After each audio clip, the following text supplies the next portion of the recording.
Well, hello, and welcome to Critical Weight Theory.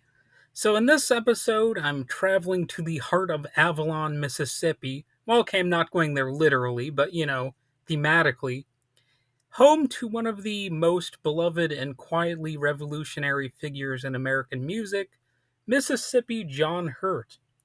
Born John Smith Hurt on July 3rd, 1893, in the small community of Teac, Mississippi, he grew up surrounded by the rhythms of rural life, hard work in the fields, community gatherings, and the sounds of gospel, folk, and blues drifting through the air. He taught himself guitar, developing a style unlike anything else coming out of the Mississippi Delta at the time. Where others shouted the blues, John Hurt sort of whispered them. Well, not literally whispering them, but he was a relatively soft-spoken singer. His gentle melodic playing, rooted in ragtime, folk, and country blues, was built on a steady thumb bass and syncopated treble notes. It's often compared to the Piedmont blues style, though Hurt wasn't technically from that region. In 1928, a talent scout for OK Records, that's OKEH Records, heard about Hurt and brought him to the Memphis area to record. Out of that session came classics like Frankie, Stacko Lee Blues, Spike Driver Blues, and Avalon Blues. But the timing wasn't right. The Great Depression was looming, record sales were poor, and Hurt returned home to farming. When a traveling medicine show once tried to recruit him, he simply said no. I just never wanted to get away from home, he explained. So for decades, he remained a local musician, playing at dances, picnics, and front porches in Avalon.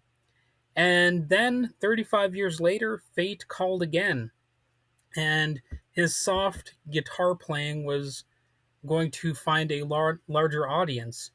During the folk revival of the early 1960s, musicologist Tom Hoskins stumbled across Avalon Blues. The lyrics mentioned a very real place, Avalon, Mississippi, and Hoskins decided to track him down. In 1963, he found Hurt still living there, guitar in hand.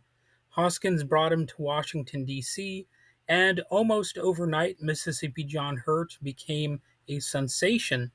He played the Newport Folk Festival, recorded for Vanguard Records, and charmed audiences everywhere with songs like Candyman, Lewis Collins, and Make Me a Pallet on Your Floor.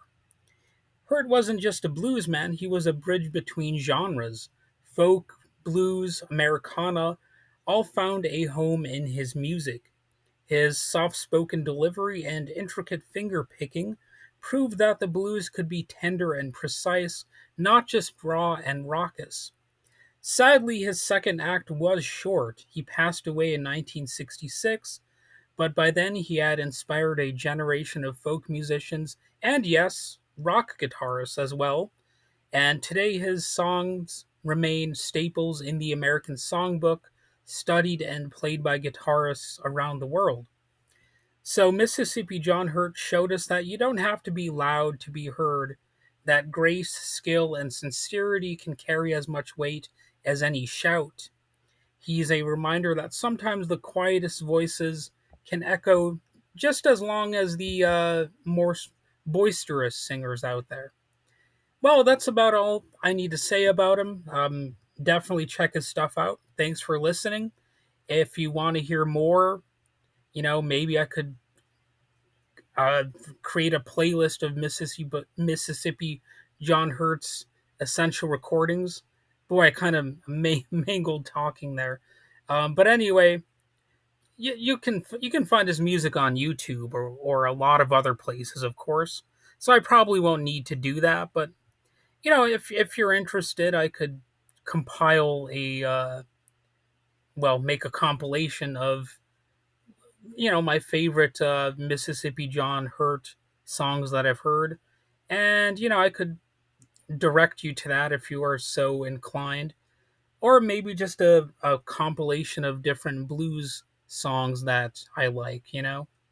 So, anyway, that's about it. Have a good day, and, keep on rocking in the free world, or keep on just playing soft and memorable tunes if that's more your speed. All right.